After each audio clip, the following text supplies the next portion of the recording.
duración de 1 hora y posteriormente tendremos un espacio aproximado de 10 minutos de preguntas, las cuales pueden hacerlas a través del chat del video. O a su vez, si durante el conversatorio alguien quiere hacer alguna intervención, puede hacerlo levantando la mano a través de las acciones que permite la plataforma Zoom. La primera invitada es la arquitecta Michelle Echeverría, docente de la Universidad Central del Ecuador de la Cátedra de Arquitectura. La arquitecta Echeverría se graduó de sus estudios superiores en la Universidad Central del Ecuador. Tiene una maestría en proyectos arquitectónicos por la Universidad Iberoamericana de México y una maestría en tecnología para la gestión práctica docente por la Pontificia Universidad Católica del Ecuador.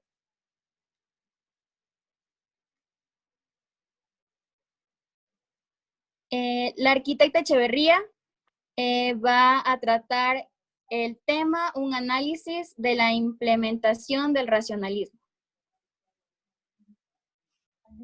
Muchísimas gracias.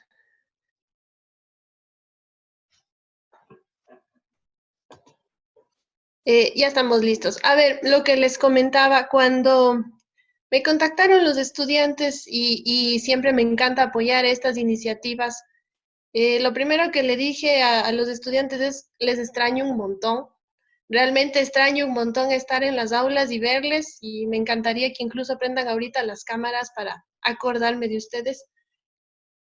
No va a ser lo mismo que estar en clases, y los que me conocen saben que yo tengo un tinte un poquito crítico y un poquito analítico en cuanto al racionalismo. Entonces, capaz hoy no vamos a ver exactamente el racionalismo, sino que lo vamos a criticar. Así es que nos vamos a acordar un poco de esas clases, porque veo a muchos de los que ya fueron mis alumnos y me encanta que estén aquí. Y por otro lado, más que dar una clase, lo que me encantaría es hacer un tipo conversatorio. Entonces yo voy a ir explicando un poco los temas y me encantaría que ustedes participen para que esto no sea tan rígido, y con la posibilidad de que ahora, bueno, tienen que alzar la manito para poder hablar, pero nos vamos a acoplar. Voy a compartir mi pantalla.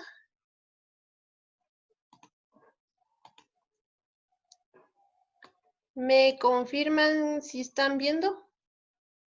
Sí, Arqui, se está compartiendo la pantalla. Sí, Arqui. Sí. Listo. Entonces, el día de hoy quiero hacer un análisis de la implementación del racionalismo. ¿Por qué escogí este tema? Porque muchos saben que mi línea va hacia la posmodernidad. Pero ¿por qué escogí este racionalismo? Primero, quería escoger un momento que hubo un cambio de paradigma en el mundo, y obviamente cuando influenció la modernidad a nivel del mundo, hubo un cambio de paradigma que cambió todo el mundo. Cambió la forma de vida, cambió la economía, cambió la filosofía, cambió el arte, y creo que esto nos sirve para hacer muchas reflexiones y muchas preguntas y comparaciones al cambio de paradigma que estamos próximos a vivir. Creo que esto del COVID, o esto del coronavirus, nos ha llevado a muchas reflexiones de que el mundo está cambiando. Por ejemplo, ya no estamos en la clase, sino que estamos frente a esta pantalla ahora conversando todos, y capaz próximamente son las clases así y no se sabe hasta cuándo. Entonces quisiera que a partir de estas reflexiones empecemos a pensar y empecemos a ver qué va a pasar con la arquitectura. Quisiera comenzar primero con una aclaración de que modernidad, modernización y modernismo no es lo mismo. Les voy a leer lo que dice, son conceptos de un teórico. Entonces dice, la modernidad es una experiencia o postura filosófica que se fundamenta en ideas de la burguesía del siglo XVIII, que conduce al individuo a adquirir conciencia del ser y estar en el mundo, es decir, a ser moderno. Es la idea. ¿Qué es la modernización? Son procesos sociales, económicos, culturales, científicos, tecnológicos que se derivan del paradigma del pensamiento moderno. Y por último, modernismo son las formas de expresión recogiendo las ideas de la modernidad. Así claramente ustedes pueden tener la idea de que estos tres términos son completamente diferentes, pero en definitiva voy a tratar la modernidad. Para hablar de esto quisiera referirme a un contexto, porque la arquitectura responde a un contexto, no es suelto ni no es nada salido del espontáneo, sino siempre va a responder a un contexto. Quisiera comenzar entonces este contexto después de la Revolución Francesa, donde hubo cambios muy importantes a nivel político. Por ejemplo, la burguesía desplaza a la aristocracia. De alguna manera se marca con este hito histórico el fin de la monarquía y aparece la democracia. Ya no tenemos reyes, sino que tenemos derecho al voto. Eso es algo muy importante a nivel de la sociedad. También hay un cambio muy importante dentro de la economía porque se acaba el feudalismo y aparece una economía capitalista.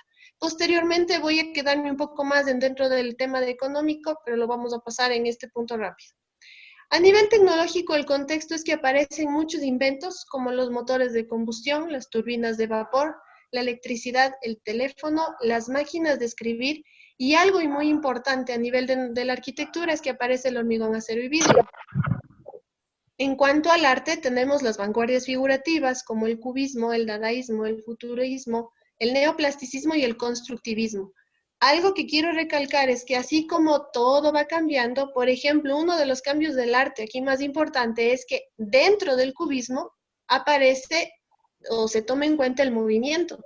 Cuando nosotros vamos un poquito más atrás y veíamos en el Renacimiento cómo apareció la perspectiva y nos ayudó muchísimo, en este punto, si tomo en cuenta Picasso, ¿qué quería hacer Picasso? Yo tengo un elemento, lo veo desde arriba, desde abajo, desde un lado, desde otro, y lo pinto. Entonces estamos incluyendo dentro del arte el movimiento.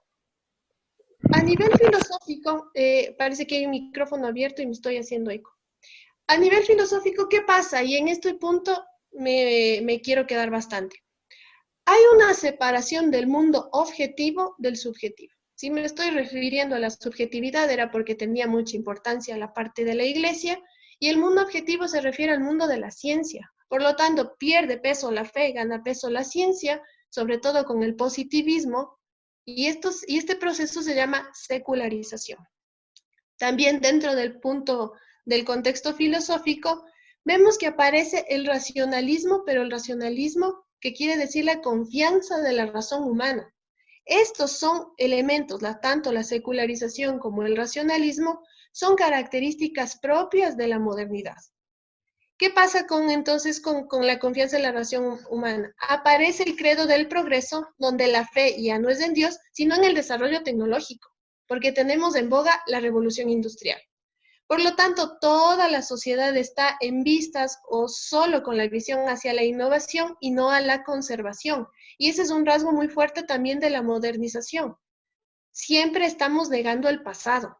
Y esto también se ve en la arquitectura cuando negamos rasgos del ornamento, cuando negamos ciertos elementos característicos y más bien tenemos una arquitectura limpia.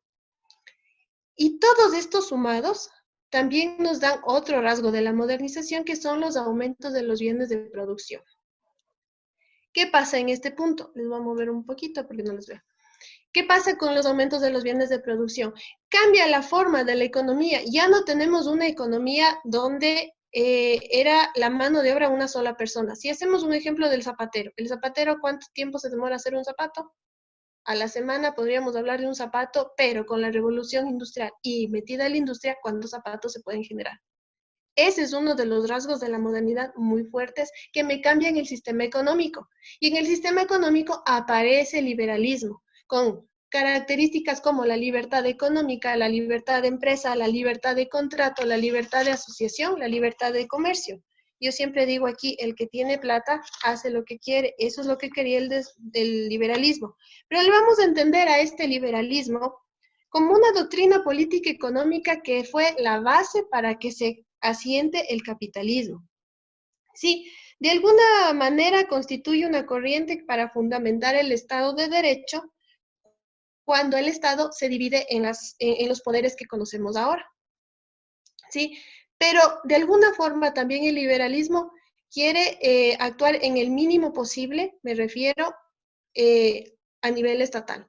lo que busca es el individualismo de la persona, porque con el capitalismo buscamos capital y estamos buscando solo riquezas a nivel de individual y la defensa de la propiedad privada.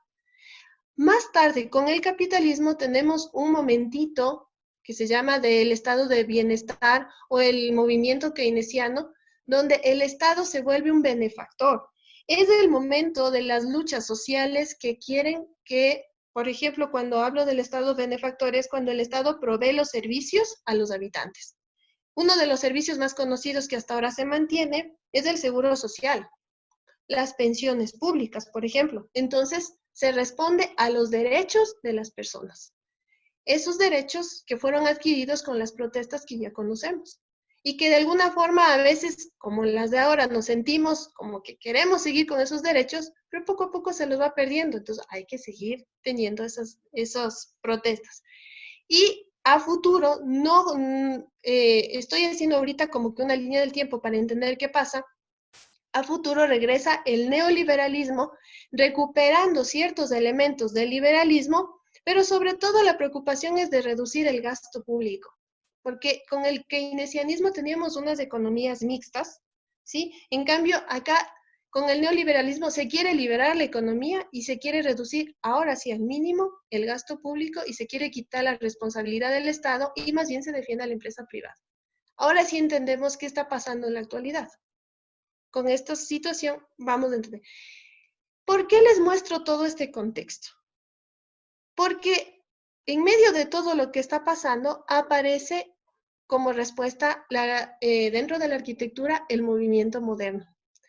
Quiero también alguna cosa recalcar, que la arquitectura también va a responder a discursos de poder.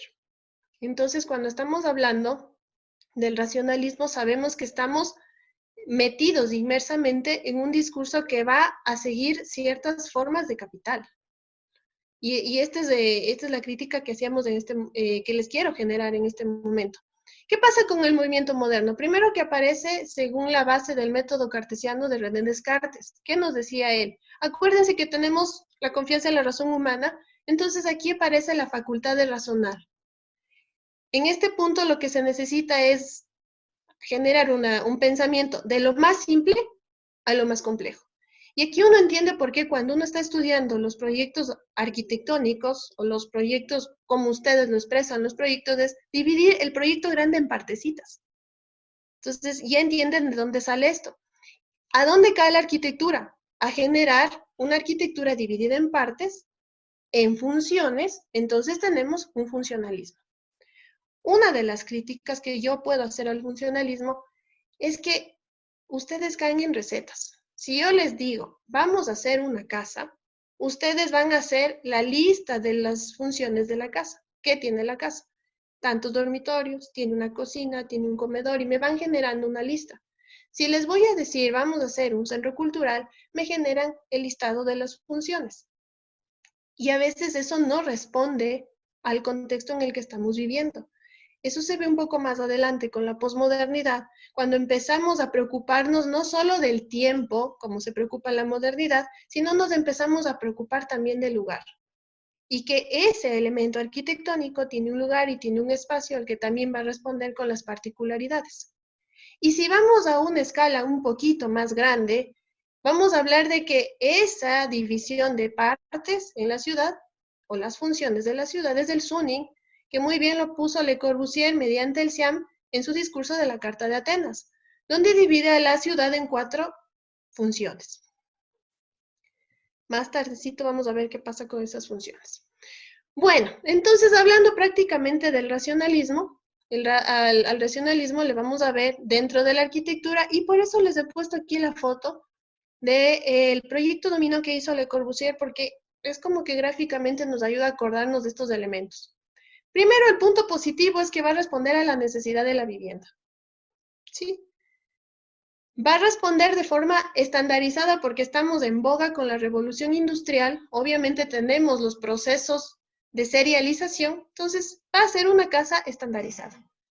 Tendemos, como ya les dije al inicio de la conferencia, nuevos materiales de construcción. El hormigón, acero y vidrio, obviamente los va a utilizar porque son innovadores, porque son más fáciles, porque Ustedes ya saben las características, por algo se los utiliza hasta ahora, en la actualidad. Tenemos cambios en el sistema estructural. Ya no tenemos muros portantes, sino que tenemos un sistema porticado que nos ha cambiado mucho en cuanto a la composición de la casa. Porque lo que queremos tener es sobre todo plantas libres. Queremos tener pilotis. Y eso es muy provechoso, no es malo. Pero algo que sí tendríamos que reflexionar es cómo nos cambia el modo de vida de las personas. Porque de cierta manera nos está generando una forma de vida. Quisiera también aquí rescatar algo, aunque en la próxima lámina voy a hablar, que es qué pasa con la forma de vida de las personas y cómo comenzó esto. Porque el racionalismo no tiene un inicio con Le Corbusier, sino tiene unos inicios más bien alemanes, donde se intentaba responder a la vivienda. Y quiero hacer aquí un poquito la crítica y la consecuencia. Perdón que me demore, sino que tengo muchas caritas y tengo que ir cambiándolas. Una de las consecuencias de la modernidad de esa época es que me genera dos formas de vida muy marcadas. Las clases sociales son muy marcadas y se diferencian y tienen una distancia abismal entre las dos, porque por un lado están los pobres, o yo les llamo aquí el presente existencialista, que son los que están viviendo la realidad, y por otro lado tenemos a los ricos, que son la familia modelo, más bien capitalista, que tiene ya la forma de vida de la modernización. Esos se acogieron al progreso, van a incorporar avances tecnológicos en su vida, van a tener una vida basada en el consumo y van a tener una vida de opulencia. Entonces, cuando yo hablo que la arquitectura responde a las necesidades de vivienda, entonces tenemos dos formas de vivienda ahorita. La vivienda moderna que es destinada a este modelo capitalista, que va a tener todas estas condiciones, pero también vamos a tener una vivienda que tiene un mínimo existencial. Y aquí hago el paréntesis. El mínimo existencial, cuando se generó para generar condiciones, se generó por Alexander Klein en Alemania, se generó para tener las mejores condiciones de vida en un mínimo espacio. Pero los proyectos de él eran muy bien, era una respuesta eficiente hacia esta población de escasos recursos. Pero ¿qué pasa cuando cualquier producto, cualquier situación entra o pasa a través del capitalismo? Se convierte en un producto de ganancia y solo quiere generar recursos económicos a ciertas personas, no a todos. Entonces, el mínimo existencial en este punto no responde a las necesidades de vivienda exactamente, porque va a responder a la renta del suelo. Lo que se quiere es especular, se quiere hacer la máxima cantidad de viviendas en un mínimo espacio. Y ya no responde a las necesidades de la persona, porque como aquí les pongo en la lámina, el hombre lecorbusiano primero va a cumplir una receta. Va a responder a estadísticas. Tantos hombres tengo, tantos necesitan vivienda. Y luego no va a cumplir ni rasgos sociales ni rasgos culturales. Y esa es una de las inquietudes que se ve en la posmodernidad. El hombre, que es un ser social, que necesita asociarse y que estamos viendo ahorita que estamos desesperados por conversar con las personas, por verles, que estamos desesperados y buscamos los mecanismos para interactuar. Ese hombre social, ¿qué pasa? ¿Qué le pasa si no le tomo en cuenta los rasgos culturales y le meto en un estándar de receta? Esa es una de las cosas que siempre es bueno reflexionar, y nosotros que vivimos en Latinoamérica, porque obviamente la modernidad, ya les dije que empezó en Europa como una forma espontánea y se fue dividiendo hacia el mundo. Entonces, hay que reconocer qué pasó acá. Nosotros no tenemos rasgos modernos de Latinoamérica porque no cumplimos con los estándares, por ejemplo, de industrialización. Tampoco tenemos toda la tecnología que tiene Europa. Nosotros tenemos elementos de la modernidad, pero adaptados a lo que quisimos, a lo que entendimos y a lo que pudimos. Y lo mismo pasa en la arquitectura. Y también hay que entender que la arquitectura es un producto que puede ser comercial. Y obviamente cuando están inmersas las empresas inmobiliarias, entonces va a generar problemas. ¿Qué pasa cuando las empresas inmobiliarias acogieron el concepto del mínimo existencial? Empiezan a especular, empiezan a generar pequeñas cajitas y ahí están los resultados de hacinamiento que se tienen en las ciudades, que eso también es bueno entender. Bueno, a nivel urbano, ¿qué pasaba? Un poco más grande la escala. Tenemos los dos modos de vida que siempre los quiero mantener presentes y aquí tengo las 4 funciones de la Carta de Atenas. Voy a empezar por el habitar. Obviamente, el propósito de la Carta de Atenas, cuando Le Corbusier fundó la OCIAM, generó ciertos parámetros o ciertos elementos y dijo, necesitamos generar renta, necesitamos mover la renta del suelo. En esa época ya se vivía de la renta del suelo y cuando vemos a la familia modelo capitalista, ¿qué está pasando con esa familia? ¿Va a vivir en dónde? Se va hacia las periferias porque quieren casas más grandes, casas más modernas, casas más tecnológicas. De alguna forma, el irse a las periferias es irse a un suelo agrario. Es irse a un suelo donde es el suelo donde está la comida, donde están los alimentos. Pero también ese hecho quiere decir que el suelo agrario es mucho más barato. Y cuando lo vuelvo a un suelo más, le voy a convertir el suelo en un suelo urbano, es un negocio. Es un negocio que da mucha renta. Pero en este punto quiero aclarar qué es la renta. ¿Qué pasa con la renta? No es el dinero producto del trabajo. Es las variaciones de precio que van a existir debido a la localidad de ese terreno y que prácticamente los propietarios están apropiando de esa producción social. Entonces hay mucha gente que empieza a vivir de la renta. Entonces, este habitar que está generando especulación. Esa es la vida que se está haciendo. O sea, el capitalismo ya llegó a la parte de la sociedad, ya llegó a la ciudad, entonces vamos a especular. Lo mismo pasa en el trabajo. Obviamente hay una abundancia de la industrialización, necesito ubicar las industrias y hay procesos de especulación, porque si mi industria está ubicada cerca de los trenes o de los elementos de alguno de las carreteras o de alguna cosa que me dé más renta, entonces obviamente va a haber procesos de especulación. Y también, tanto el habitar y el trabajar son los más... son lo más importante en este momento de las dos funciones más importantes para resaltar en la ciudad. Le voy a dejar un poco el recrearse aparte y la circulación, ¿qué pasó? Apareció el vehículo. Cuando aparece el vehículo, obviamente tenemos que ensanchar las calles porque antes teníamos carretas, ahora tenemos vehículos, ya tenemos camiones, tenemos ese mercado que se está moviendo según la industria y la ciudad se convierte en una ciudad destinada al vehículo. ¿Dónde queda el peatón? Si todas las ciudades están a base del consumo y a base del vehículo. ¿Dónde quedó el peatón? Y las ciudades ya no tienen la escala humana. Incluso hay lugares donde ya ni siquiera las hacen aceras. Ahorita estamos viendo cómo capaz la ciudad va a cambiar, porque esas son las incógnitas que ahora nos quedan. ¿Qué va a pasar? Porque ya no podemos usar los vehículos. Y eso nos genera muchos cambios a nivel de la ciudad. También, ¿qué pasará con el espacio público? ¿O será que ahora este es el espacio público, como ya lo decía hace muchos años Manuel Castells? Donde estamos ahorita, las redes sociales. Es más del espacio público y el espacio de conversar, ¿no? Y me regreso al punto de recrearse, porque para poder lanzar una política siempre nos ponen por delante un pretexto o una buena carta. Cuando hablaban del habitar, Le Corbusier estaba un poco refiriéndose a esa corriente de Inglaterra cuando se estaba intentando sanear la ciudad.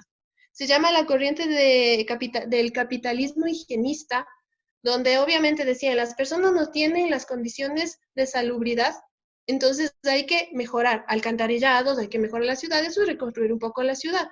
De eso se agarra un poco Le Corbusier para mejorar las condiciones de vida, aunque ya sabemos cuáles eran sus intenciones. Lo mismo pasa en la recreación. Dice, tiene que la gente recrearse, tiene que tener una vida saludable, tiene que descansar. Aunque, ¿dónde se descansa? Porque, ¿dónde se hace la recreación? En la Carta de Atenas nunca establece que tiene que existir una cancha, que tiene que existir elementos para hacer deporte. Lo que dice es cualquier lugar verde o cualquier lugar de laderas o de bosques, ahí se puede recrear. Considerándole como parque, yo digo, ¿en una ladera se puede jugar fútbol? Entonces, vienen procesos de un discurso más bien político que generan ciertos problemas. Y les dejo hasta aquí la charla, porque quiero dejar abierto estas preguntas, viendo todo este contexto que nos cambió la modernidad, viendo todo este procesos que influyen muchísimo el capitalismo. ¿Qué está pasando en este momento cuando tenemos a un neoliberalismo que está muy marcado, porque el discurso del gobierno es muy claro? ¿Y qué está pasando con la arquitectura cuando la academia tiene que hacer estas reflexiones? ¿Qué tipo de arquitectura tengo que hacer en este contexto? ¿Qué tipo de arquitectura que responda, ahora sí, a estos seres sociales?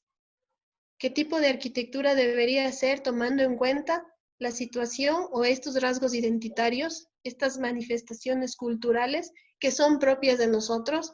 Y sobre todo haciendo este análisis de qué debemos hacer si estamos en Latinoamérica y tenemos una realidad donde no me gustaría a mí que nos sintamos los tercermundistas, porque este es un discurso también económico donde dicen las grandes potencias y los tercermundistas.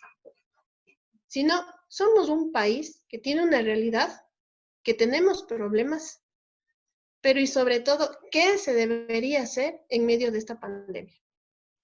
Y si es la pandemia el problema o realmente son otros los procesos y simplemente la pandemia ha sacado como una radiografía estos problemas de hacinamiento, estos problemas de crisis sociales o estas diferencias en las clases sociales donde uno como arquitecto también tiene que responder. Así es que dejo de compartir pantalla y les veo a toditos para que comenten y hagamos aquí un poquito de debate.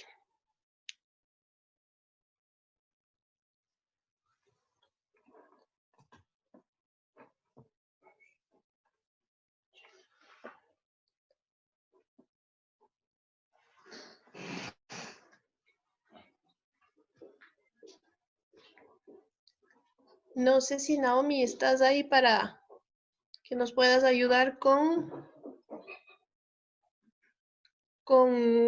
el, porque yo no soy la administradora y no sé quién alza mano o quién quiere hablar.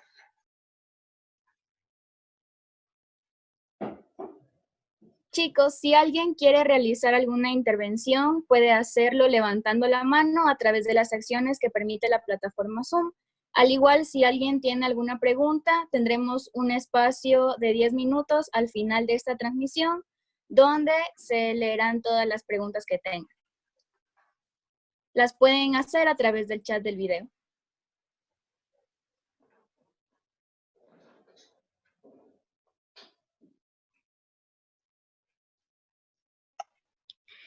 Yo tengo una pregunta que la había escrito por el chat, pero aprovecho para decírtelo. Me interesa un montón como estos procesos de racionalización del espacio arquitectónico que estuvieron ligados obviamente como a la forma del pensamiento de la época. Y cómo aquí tuvieron como un tinte propio, porque digamos que la modernidad con la base de promover una secularización, por ejemplo, en territorios como el andino, siguió siendo o sea, se dieron procesos modernizadores, pero en una sociedad completamente religiosa todavía, ¿no? Entonces, ¿cómo nosotros logramos incorporar, digamos, porque empezamos a crear espacios súper modernos y las familias todavía habitaban de una forma, digamos, protomoderna o premoderna, no sé cómo decir. ¿Cómo logramos acá combinar eso que hizo de alguna forma que algún tinte propio tenga, ¿no? A ver, algo que te quiero aclarar un poquito. Si tú me hablas de religión, tendrías que empezar a ver más bien algo simbólico. La religión son características o manifestaciones simbólicas a nivel de la arquitectura, para no confundir. hay muchos textos. A uno que yo sigo muchísimo es de Eduardo Kingman, quien explica muy bien los procesos de modernización, no de la arquitectura, sino los procesos de modernización específicamente del Ecuador, donde tú vas a entender lo que me estás diciendo. Tú entiendes que hay un contexto aquí de Quito que se movía diferente, entonces también hay a la Mora. Bueno, por interno no tengo ahorita los libros, pero te los puedo ir mandando, te los nombro así. Entonces, ¿qué pasó aquí? La burguesía se divide a nivel, te puedo hablar a nivel identitario, se divide, entonces aparecen los mestizos, que son los más pareciditos a los blancos, y los indígenas. Entonces, los mestizos tratan de imitar estos procesos de modernización y empiezan a generar una arquitectura que de alguna forma yo la llamo la que rompe la parte cultural o la parte local, porque es verdad, o sea, el hecho de imitar te está quitando algo que tú tenías. En cambio, los indígenas siguen manteniendo ciertos rasgos de ellos. Claro que conforme pasa el tiempo, esto va mutando o esto va cambiando. Entonces aparece con la posmodernidad una arquitectura que tiene rasgos o tintes locales. Entonces, para entender este contexto, tú tienes que primero estudiar qué pasa en cada lugar, porque ya no hay recetas. Entonces, la primera situación es, no vamos a tener una arquitectura de recetas o una arquitectura con un modelo, sino que vamos a tener una arquitectura con identidad, una arquitectura que tenga rasgos culturales. Esa búsqueda de los rasgos culturales ya depende de cada lugar, porque sobre todo en Ecuador, que es mega diverso, en etnias, en culturas, en lugares y todo, entonces tú tienes que aprender a leer. Eso se llama en nuestra profesión en el estudio de repertorios, el estudio del contexto, que no es lo mismo que el estudio del entorno donde tú solo haces el mapita y ves lo que tienes alrededor, sino que ya ves un estudio más profundo y vas entendiendo que hay ciertos elementos. Si yo me quiero, esto es una clase mucho más amplia, pero si yo quisiera un poco darte unos rasgos, por ejemplo, dentro de la familia latinoamericana, ahí la imagen de la mujer es muy importante, quiera o no. Entonces, ¿cómo demuestran las mujeres el cariño? Dando de comer. Traducido a la arquitectura, tenemos cocinas grandes donde se hace la fanesca, donde todo el mundo tiene que entrar a pelar los granitos. Entonces ya tenemos algo de esa identidad o algo de eso reflejado en una tipo o tipología. Entonces, para este estudio del contexto sí te ayuda mucho empezar a ver tipos y tipologías de cómo ha ido evolucionando de acuerdo a la obra que tú quieras hacer. Si tú quieres tratar vivienda, entonces tendremos que ver un poco esta evolución de la vivienda para poder responder a nivel contextual. Si tú quieres ver centro cultural, un cine, un hospital, entonces tienes que ir viendo. Pero algo que sí aconseja, y ahí me gustaría que leas a Kenneth Frampton con el regionalismo crítico. A partir de los años 80, él es también un teórico que habla de estos temas. Él aconseja que no solo hay que ver la parte de la identidad, sino que retomemos estas evoluciones tecnológicas o retomemos estos elementos tecnológicos de la modernidad para mezclarlos. Porque tú no puedes solo ver la cultura, también hay un tiempo. Y no es malo ver cómo ha evolucionado la arquitectura o si estamos utilizando el hormigón, no es malo. O reinterpretando, porque en la reinterpretación también está inmersa el proceso de innovación, que tampoco es malo y que tampoco hay que negarle. Tampoco nos vamos a volver apasionados de lo vernacular o de lo cultural o del pasado, no, sino que podemos hacer arquitectura actual tomando en cuenta rasgos propios locales. Ese es mi consejo. Buenazo, muchas gracias. Justo quería pedirte a ver si me puedes mandar como bibliografía que me recomiendas leer como para tener un poco más de claridades con esto. Claro, con gusto. Yo te mando. Gracias.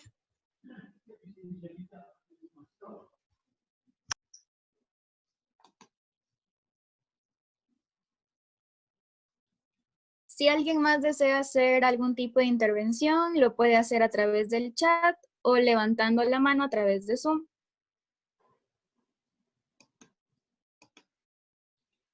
Si alguien tiene alguna pregunta para la Arqui Echeverría, lo puede hacer.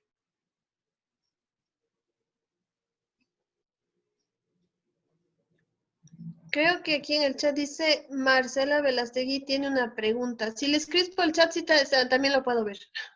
Ah, pero mejor le hablo, si me escucha, Arqui. Sí, te escucho. ¿Cómo está, Arqui? Nosotros también le extrañamos mucho y en general las clases nos hacen muchísima falta y esta oportunidad de recibir clases virtuales sobre algunos temas es gratificante para todos. Qué Y lindo. verle es muy bueno. Bueno, mi pregunta es la siguiente. Usted está hablando sobre el espacio público que va a cambiar. Mi pregunta es, ¿cómo cree usted que le devolvemos la ciudad al peatón? ¿De qué forma cree usted que cambie? Y yo estaba leyendo sobre países europeos que estaban creando ciclovías, algunas de las carreteras también estaban adaptándolas con señaléticas para uso de bicicletas y las aceras también extendiéndolas, haciéndolas más grandes para los peatones, ya que los autos y el servicio público de transporte ya no va a poderse usar como normalmente lo hacíamos. Entonces, esa es mi pregunta. Aquí en Ecuador, ¿cómo cree usted que cambie la situación del espacio público? ¿Cuál va a ser la nueva normalidad y qué cambios veremos? Ese nuevo concepto de la nueva normalidad que ahora que nos rige, ¿no es cierto?, nos genera muchísima incertidumbre. A ver, yo también he estado conversando con mucha gente de esto y ahora hay un montón de foros y un montón de reuniones y hasta por estos medios donde se conversa de la nueva normalidad. Yo hice en algún foro una de estas preguntas y te voy a decir lo que me dijeron. Se está escribiendo. Todavía no se sabe qué va a pasar, la verdad. Pero sí podemos hacer hipótesis. Eso sí. A ver, si vemos también algunos modelos de Europa, también hay mucho debate entre la ciudad difusa y la ciudad compacta, que ese es uno de los últimos debates, perdón, que se están haciendo a nivel ahora general y que están viendo que cuál genera más problema y que la ciudad compacta más bien es de hacinamiento y en fin.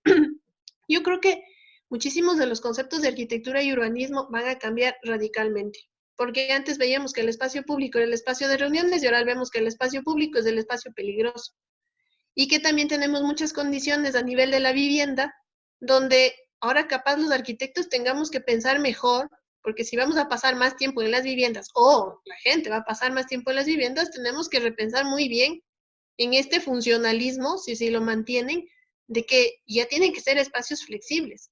Porque ahora resulta, o no sé si a ustedes les pasa, los comedores se han vuelto oficinas, el espacio público resulta esta pared, donde uno muestra una partecita de la casa y ciertas personas buscan qué rincón ponerle mejor. Entonces, sí, empieza a cambiar la forma de incluso relacionarse. Y en cuanto a esto de qué pasará con el peatón, yo espero e incluso me encantaría que cambie este concepto del vehículo en la calle. Porque si las calles estaban destinadas a los vehículos, ya se veía una destrucción de las ciudades. Y si ahora vamos a regresar a tener unas ciudades donde yo pueda caminar, donde yo pueda transportar o tenga las cosas cerca, porque esa es supuestamente las iniciativas de países, sobre todo europeos. ¿Por qué estamos refiriéndonos mucho a Europa? Porque ellos ya tienen esto del coronavirus, creo que un poco más. España, por ejemplo, tiene un mes más que nosotros, entonces ya están hasta regresando a unas normalidades que acá, en cambio, nos gusta reflejarnos con ellos, pero no, todavía lo nuestro es estar en la casa por seguridad. Entonces, yo espero que si la ciudad va a cambiar, ojalá cambie con el peatón de protagonista y sea este el momento, gracias al coronavirus o cualquier situación, de que regresemos a una ciudad repensándole con el peatón de protagonista. ¿Sí? Sí había también unos proyectos europeos muy interesantes, por ejemplo, los que planteaban las zonas 30, donde ya se estaba viendo estas políticas, donde ya se decía que el vehículo tiene que estar a 30 kilómetros por hora para que pueda haber la existencia de bicicletas, de menos señalización y que fluya mejor el tráfico, en fin. Pero también hay otra reflexión que yo me hago. No sé si ustedes vieron la respuesta de ayer lunes y ahora con el semáforo en rojo en muchas ciudades donde todo el mundo volvió a salir. Entonces, capaz el coronavirus no es suficiente para cambiarle a la ciudad, sino que hay procesos por atrás capitalistas avalados en ciertos mercados, me refiero al del petróleo, la gasolina y el vehículo, que están rigiendo más. Y no se sabe a dónde van a mutar. Entonces, yo creo que también siempre hay un discurso económico que va a regir muchísimo. Y creo que ese discurso económico, más que seguirlo, hay que analizarlo y hay que tenerlo siempre pendiente. Porque siempre vamos como arquitectos a responder a esa ciudad. Y eso no quiere decir que les diga que ahorita se hagan socialistas, comunistas, capitalistas, no, sino que de ustedes depende, ustedes deciden, pero el hecho de ya decidir estar en cierta universidad y con ciertos elementos, entonces ya nos pone en un posicionamiento político. Y hablo de la política personal, no de la politiquería. Entonces, es bueno también tener ciertas posturas dentro de la arquitectura. Si hay gente que me dice, sí, a mí me encanta ser funcionalista, bueno, siga siendo funcionalista. Pero siempre es bueno tener estos procesos de reflexión y hacia dónde vamos y qué está pasando en el mundo. Porque la arquitectura es una respuesta más a ese mundo. No es independiente. No somos tampoco el centro del mundo. Y tampoco como nos hacen creer, somos de los dioses, no. Somos una respuesta. Y eso es importante tener en cuenta. Espero también, se está viendo que las ciclovías van a ser una de las alternativas, ojalá. Pero también hay que pensar, en Quito, ¿qué vías van a ser de ciclovía? Como yo les decía, yo sí vivo en una pendiente y ni a pie subo, no sé si con la bicicleta lo logre. Entonces, es bueno también hacer esas reflexiones. ¿Qué va a pasar con el transporte público?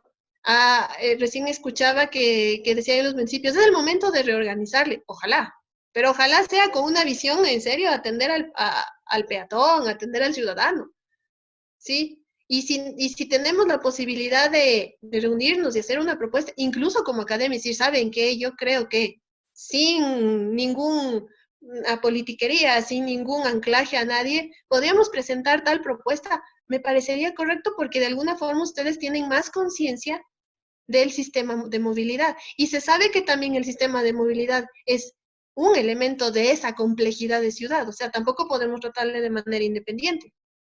¿Sí? Incluso cuando estamos pensando en el trabajo, y se me ocurre ahorita por la bicicleta del Uber, ¿cómo se han modificado estos elementos del trabajo? Y cómo ahora nos hacen creer que el teletrabajo es una de las soluciones, cuando las empresas lo que han hecho es pasar ciertos elementos, ciertos costos al trabajador. ¿Sí? No sé si ustedes se han puesto a pensar en eso. El hecho de que ahora uno utilice su computadora, su luz y su internet en la casa, esos costos ya no los lleva la empresa. ¿Sí? Entonces eso también hay que pensar. Y no por quejarme. Y más bien eso me pone a tener una reflexión de que ahora el internet debería convertirse en un servicio básico. Y esa sería una de las exigencias que tendríamos que tener a partir de este momento. Porque ya es necesario comunicarse, o sea, ya es indispensable poder comunicarnos, ¿sí? Por ejemplo, en las encuestas de la universidad para las matrículas decía, ¿y si no se tiene conexión, ya no hay cómo tener clases? Entonces, miren cómo se ha ido modificando ciertas cosas, que capaz es el pretexto del coronavirus, pero yo creo que la tendencia a la tecnología nos lleva hacia eso. No sé si contesté tu pregunta o te la revolví más. No, pero sí me contestó. Sí, tengo en sí muchas dudas de qué es lo que va a pasar con el tema del espacio público, pero bueno, sí, como usted dice, solo se pueden tomar hipótesis porque en realidad no se sabe qué pasará. Así es. Y yo creo que incluso las luchas sociales de aquí a 20 años van a ser diferentes. Lo que hoy pasó, por ejemplo, de salir en medio de una pandemia a luchar, es una de las luchas que vamos a tener, porque se están modificando también procesos. Por eso era la comparación. Les presenté un paradigma que cambió y ahorita estamos viviendo un cambio de paradigma. Cualquiera sea el pretexto, entonces nos lleva a exigencias, a derechos, a reflexiones y a cambios. Tengo aquí una pregunta larguísima. No sé si mejor se conecta Aquí, igual y lo habla. el arquitecto Sergio Bermeo quería hacer una intervención y si puede encender su micrófono, Arqui, le damos la palabra.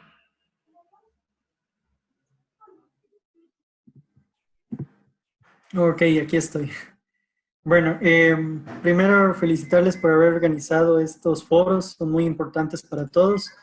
Y para Michelle igual otra felicitación porque creo que has dado una muy buena explicación sobre tu tema, me gustó muchísimo, creo que fuiste muy concisa y directa en todo lo que tienes que manifestar al respecto de la modernidad, ¿no? Simplemente quería hacer una reflexión a partir de lo que tú dijiste. Déjame ver, tengo mis apuntes por acá. Bueno, me pareció primero importantísimo el que diferencias la modernidad de modernización y modernismo, donde estamos cayendo obviamente que la modernidad lo estás tomando por el tema de la ideología, que se divide entre la filosofía y lo económico. Entonces queda súper claro que la modernidad representó para el mundo, dentro de la filosofía, este espacio de progreso, de dejar la fe, la religión a través de la ciencia, que por eso viene el tema de la racionalización, y claro, se da en un contexto histórico de las revoluciones tecnológicas, empezando por la primera revolución industrial, que a través de la creación de la máquina, obviamente el mundo, las ciudades pudieron tener esta industrialización y esta innovación y por tanto la producción de bienes que se lo hicieron de forma masiva. Dentro de lo económico, también que has comentado el tema del liberalismo, esta libertad económica que dio a las ciudades para poder enmarcarse dentro de un sistema capitalista, es decir, se dejó el anterior sistema que era el feudalismo para pasar a este nuevo paradigma que entra dentro del capitalismo. Entonces, me parece muy bien el situar este contexto que se le está realizando. Ahora, algo que sí quería aclarar es el tema ya dentro del movimiento moderno.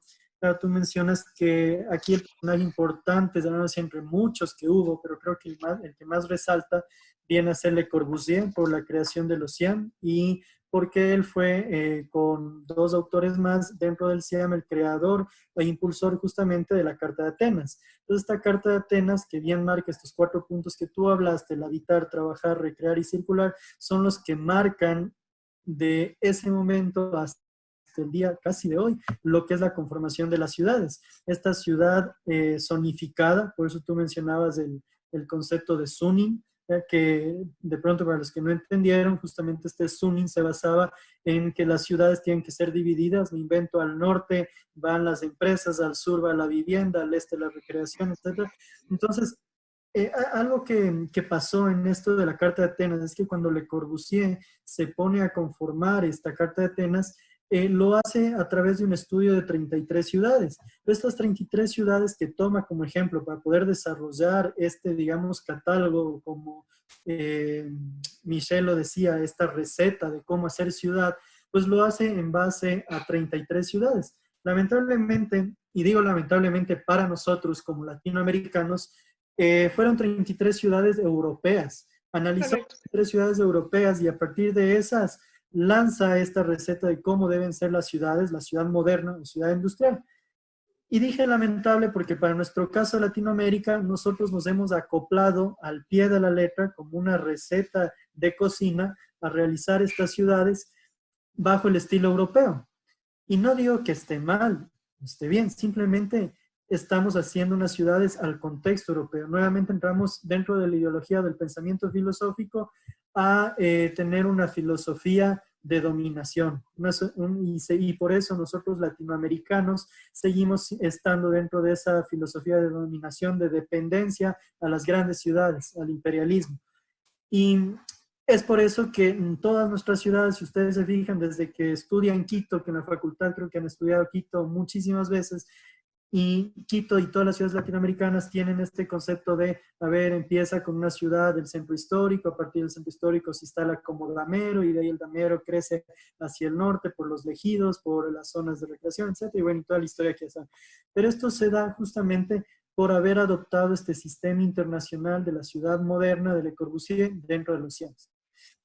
Entonces, ¿cuál es la reflexión que se hace hoy en día? Después de la modernidad, creo que ha pasado a otras etapas, que también ya lo mencionó Michelle, que es ya el posmodernismo, que ya es otra etapa que si yo la pusiera entre épocas y ciudades, pues yo le diría la modernidad, la época de modernidad, tenemos las ciudades industriales. En la época de la posmodernidad tenemos esta ciudad postindustrial, o lo que ya empiezan a llamarse las metrópolis.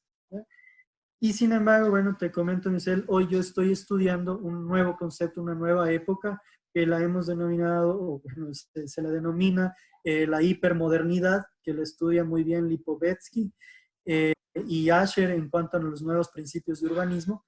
Entonces, esta nueva hipermodernidad habla que ya es como una tercera etapa, ¿no?, que estamos viviendo, en la cual hoy ya no se llama ciudad industrial, ya no se llama metrópolis ni posmetrópolis, sino que hoy la denominamos ciudades globales. Entonces, eso es lo que hemos acarreado. Este sistema económico, capitalista, industrial, ha ido evolucionando, evolucionando, hasta que el día de hoy creo que llegó a su punto más álgido, su punto más grande, el cual se llama ciudad global, que involucra, aquí sí, asimismo, si hablamos de capitalismo en la época de la revolución industrial, hoy día ya lo estamos hablando de neoliberalismo, que asimismo es el punto más álgido de todos, donde las ciudades ya no se planifican bajo esos 4 puntos de Le Corbusier, sino que se planifican bajo el sistema de los flujos de capital. Y más aún, si analizamos y pueden estudiar, yo les enseño, en todo esto les enseño en la materia de geografía urbana, ahí analizamos, o me gusta enseñar, es un libro de Montaner, de Joseph María Montaner y de Saida Muxi, en la cual se llama Arquitectura y Política. En este libro de Arquitectura y Política pueden encontrar, creo que es el capítulo 3, se puede ver cuáles son los nuevos principios del urbanismo. Y ahí mencionan que cambiamos, el capítulo se denomina de la Carta de Atenas a la ciudad global. Porque de la Carta de Atenas, que de estos 4 puntos, hoy estamos ya en una ciudad global y ya no se manejan estos 4 puntos, sino son otros puntos que se los podría hablar en otra sesión, en los cuales dentro de ellos habla de las urbanizaciones cerradas, de autopistas, de centros comerciales, centros terciarios. Entonces ya se ve que la dinámica de la ciudad ya no es ese zooming, sino que ahora es una misticidad, un poco lo que tú hablabas, pasamos de la ciudad compacta a esta ciudad difusa, y que en términos para Latinoamérica hoy se está hablando de que nosotros no somos ni compactos ni difusos, porque compactos empezamos cuando era la revolución industrial y había esa división de las casitas de la burguesía y la industria y las casas de los proletariados. Pasamos a una ciudad difusa. La difusa se lo da por justamente la expansión de la periferia, y todas las periferias que tenemos en nuestras ciudades son casitas y cosas mezcladas, que es lo difuso. Pero la verdad es que Latinoamérica tiene una mezcla de las dos, y eso es lo que un urbanista brasilero lo denominaba la ciudad confusa, con M, de la unión de compacto y difuso, confuso. Entonces, esa es la situación de nuestras ciudades, las ciudades confusas. Y finalmente, para terminar un poco esta reflexión, era dentro de este contexto de la ciudad global o ciudad confusa, que es la que se vive en Latinoamérica. Claro, estamos frente a un problema sanitario del COVID-19, el cual va a hacer que nuestras ciudades empiecen a repensar absolutamente todo, la dinámica de ciudad, en aspectos de urbanismo de ciudad, y también ya en lo micro, la parte de arquitectura, las edificaciones también van a ser repensadas. Entonces creo que hay mucho por delante y muchas cosas que hacer para nuevamente empezar a repensar esta ciudad. Eso, y disculpen por haberme alargado un poquito. No, más bien, gracias por complementar. Y es verdad lo que tú dices, este concepto de la ciudad global, ciudad mundial que hace las Askias hacen, también habla de estos procesos que se han generado de la globalización, donde como latinoamericanos a veces hay esa preocupación de qué pasó con lo local. Sí, yo siempre me llevo bastante a la filosofía y, bueno, no le hice mucho la clase para este momento porque le hice sobre todo para que se vea el paradigma del racionalismo. Pero incluso ahora, ¿qué ha pasado con la parte interna de nosotros? Porque antes, con este individualismo que empezó con la modernidad, se ha roto tanto la parte colectiva, y ese es uno de los procesos que se han aprovechado los políticos para poder eliminarnos los derechos.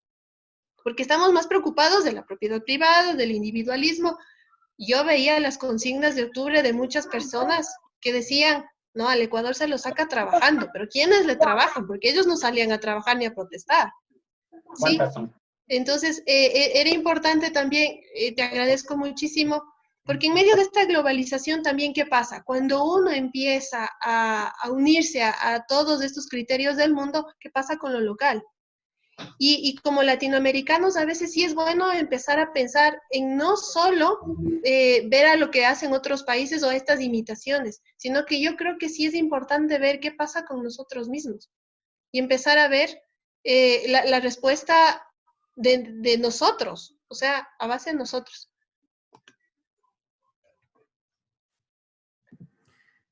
Pues sí, ahí solo te podría comentar que desde la visión latinoamericana, obviamente el nuevo concepto es la otredad, el otro y la alteridad. Sí, La alteridad aceptarle al otro.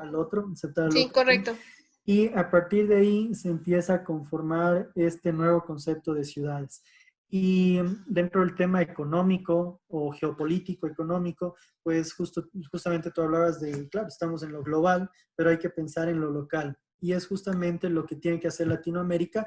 Y yo creo que si pensamos en lo local, digamos, nos encerramos de Ecuador, Quito es mi ciudad, nadie entra, nadie sale, nada de flujos me refiero, flujos económicos, sociales, políticos, pues el país no puede sobrevivir solo frente a un mundo global. En cambio, si nos globalizamos, nos dejamos globalizar, creo que igual no podríamos ser una competencia para, qué sé yo, Quito versus Nueva York versus Tokio. Obviamente no vamos a resistir como ciudad. Entonces creo que esta visión es empezar a trabajar desde nosotros, desde el interno, hacia lo global.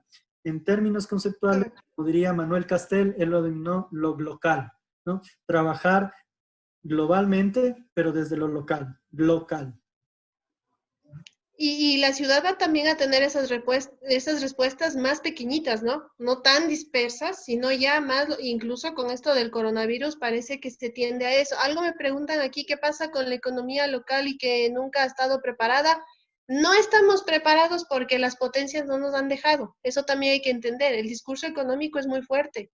Y ahí también podríamos decir, entonces hay que cambiar el pensamiento económico.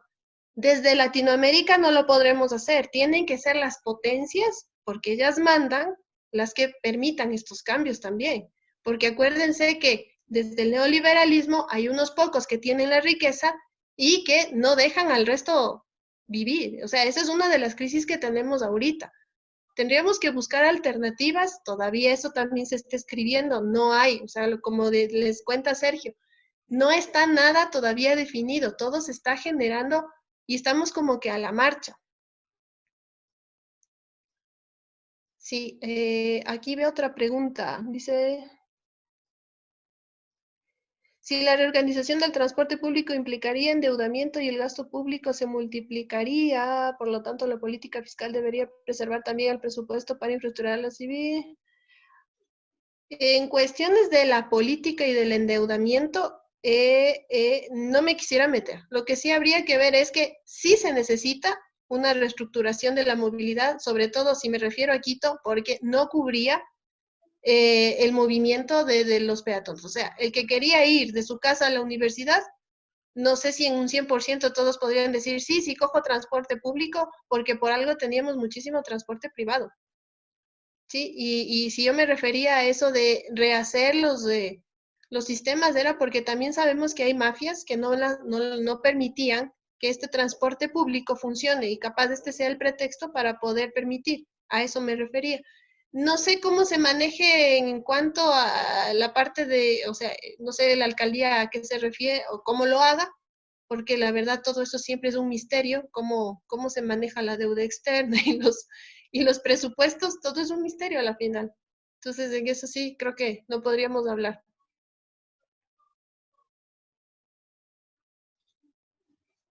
¿Alguna otra pregunta?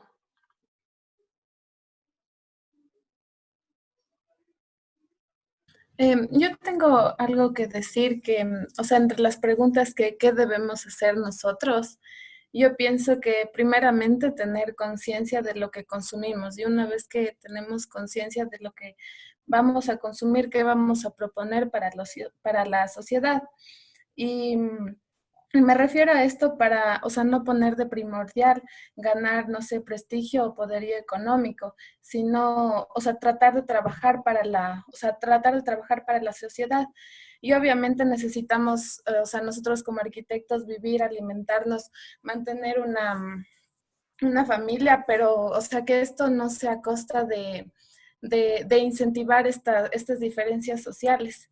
Entonces creo que ahí está o sea, en nuestra formación y en qué vamos a dar para futuro, o sea, si vamos a ser parte de lo mismo de siempre o si vamos a proponer algo nuevo. Claro, esto tiene mucha referencia a la ética que nosotros tenemos y a la preparación y también a nuestros ideales y nuestras aspiraciones. O sea, nadie te quita que si tú tienes que hacer dinero, tienes que trabajar y obviamente en un mundo como ahora hay que consumir y todo eso nadie quita. Pero como profesora y como les conozco a ustedes y muchísimos están aquí de la central, creo que sí es importante mantener este tono de conciencia de cómo vamos a responder a nivel de la arquitectura. Como les presentaba antes, el movimiento moderno era un discurso también capitalista y la academia, si está reflejando ese discurso, está obedeciendo a ciertos capitales. Entonces, es bueno también entrar en un debate como ahorita, en un poco de crítica, en un poco de reflexión para decir, bueno, ¿y cuáles son las alternativas? Justamente esa es mi intención siempre en mis clases y ahora que por estos medios también se puede conversar, ¿qué debemos hacer? O sea, ¿qué puedo hacer yo? Y viendo que existe un tipo de arquitectura y viendo dónde va a influir, porque recordemos que la arquitectura influye en el modo de vida de las personas, porque puede implementar un modo de vida, como lo hizo el movimiento moderno, o puede también mejorar un modo de vida. Entonces, esa es la situación o esa es la reflexión que ustedes tienen que hacerse, sobre todo cuando ya sean profesionales, cuando ya se gradúen y salgan a trabajar. Y es correcto. Arqui, hay una pregunta más en el chat y no sé si Andrea nos puede ayudar leyendo su pregunta. ¿Puede activar el micrófono? A ver. Mi pregunta es que, a ver, se ha visto obviamente que el capitalismo ha tomado tanta fuerza, que está en todo, y así como la vivienda se ha vuelto algo muy monetario de ganancia, esto no provoca que entre la persona y la vivienda exista una expropiación, es decir, que no importe tanto el individuo o quién va a vivir, sino importa más los espacios que cumplen las normas y que se los apruebe y que se los pueda arrendar o vender y sacar la ganancia que se tiene. Esa sería mi pregunta, porque se ha visto entonces que sí ha habido una expropiación de la persona de la ciudad, entonces pasa lo mismo en la vivienda. Esa es mi pregunta. Ya, yo te voy a aclarar y es, el capitalismo en sí sí genera que la arquitectura también sea un producto más del mercado, pero son las empresas inmobiliarias las que han generado que, acogiéndose del capitalismo, hagan que la vivienda sea este producto. Entonces, son las empresas inmobiliarias las que también manejan la renta, son las empresas inmobiliarias también las que viven de esta renta y se han olvidado, por estar el solo caso de las ganancias, de los recursos, incluso aplicando el mínimo, generando pequeños espacios que no cubren las necesidades sociales, son ellas. Y esa es una de las críticas que se hace siempre y que es bueno que ustedes también la hagan, ¿sí? Entonces, ¿qué deberíamos hacer entonces como arquitectos? Recuperar el protagonismo del usuario y del habitante, recuperar y tener esa respuesta social que vemos que se está perdiendo. Entonces, es interesante eso porque ahí le tenemos que ver todos los rasgos sociales que tiene un individuo. Por ejemplo, el rasgo de la identidad, el sentirse perteneciente a un espacio. El rasgo de las necesidades sociales, que no simplemente sean biológicas, sino estas necesidades de asociarse. ¿Y qué va a pasar con este individuo después de la cuarentena? Porque obviamente vamos a tener un proceso post-cuarentena, donde vamos a tener miedo a salir. Y también, ¿qué va a pasar? Entonces, todos esos procesos es bueno entenderlos y qué bueno que ya estés viendo que hay que hacerlos caso también. Y que cuando uno hace un proyecto arquitectónico ya no solo tiene que ver los espacios y las funciones y las recetas, sino que también tiene que empezar a ver particularidades, como lo llama la posmodernidad, incluso en la actualidad también se ve eso, y que no solo tengan que ver con la parte económica y el mercado tampoco. Listo, Arki. Entonces, esa era mi duda porque yo creo que se ha evidenciado durante la cuarentena que en realidad la vivienda no está preparada para que uno pase tanto tiempo dentro de ella o para que la familia entera esté conviviendo en espacios tan pequeños o en espacios que no fueron pensados.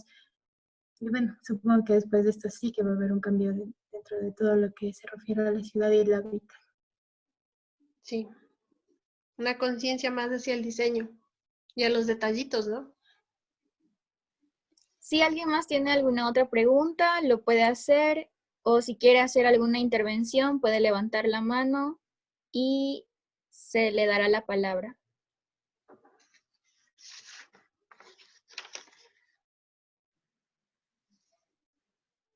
Bueno, Michelle, perdón, yo solo diría no podemos echarle la culpa y lavarnos las manos echando la culpa solo al capitalismo y a las empresas inmobiliarias. Creo que la culpa tenemos nosotros, ¿no? Por haber seguido esa escuela de la modernidad.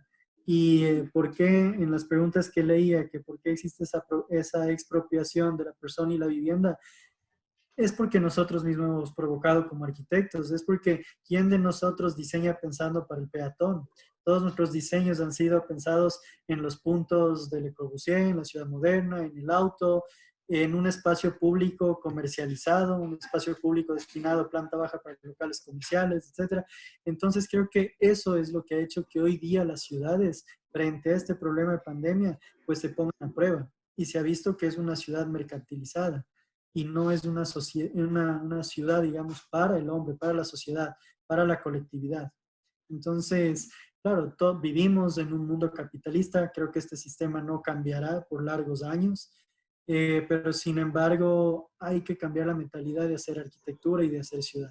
Pensar ahora sí en el otro, como dijimos, pensar en la colectividad y creo que es momento de generar una ruptura y esto va a depender también no solo del arquitecto, la preparación personal, sino también necesita repensar la educación y creo que la universidad, en nuestro caso la Facultad de Arquitectura, tiene que cambiar el sistema de enseñanza en cuanto al pensamiento ideológico y enseñar a hacer nuevas ciudades.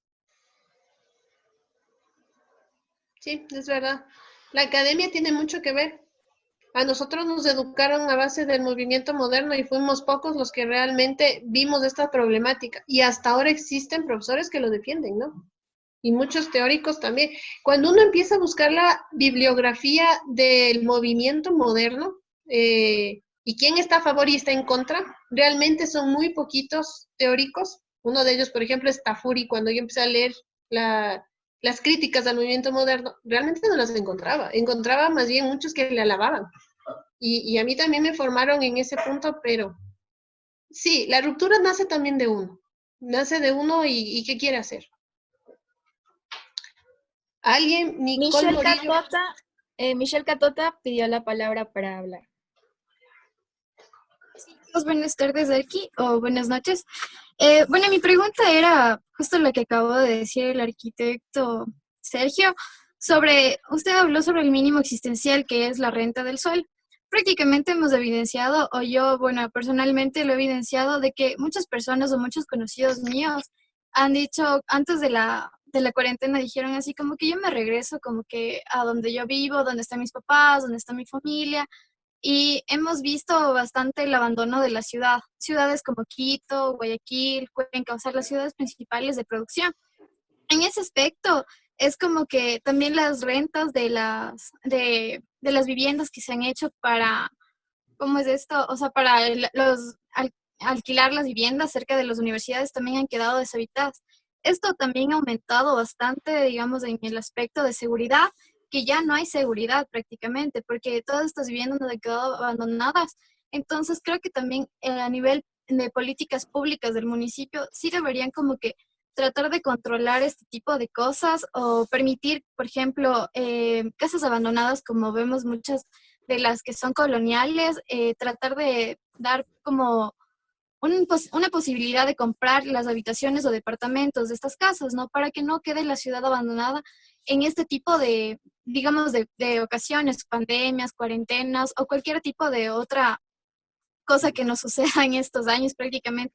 Así como también, o sea, yo me refería y he visto bastante que se hablaba de que cada 100 años están estas pandemias, ¿no? Como la peste negra, esto de me parece que es la gripe española, que se dio también. Entonces, ellos también, o sea, tuvieron como que bastantes golpes, digamos, en Europa y de este tipo de epidemias. Entonces, creo que también, o sea, por ese lado podríamos ver un poco el reflejo de lo que ya nos han dejado ellos hacia nosotros, pero como quien dice, adaptándolo a nuestra realidad latinoamericana.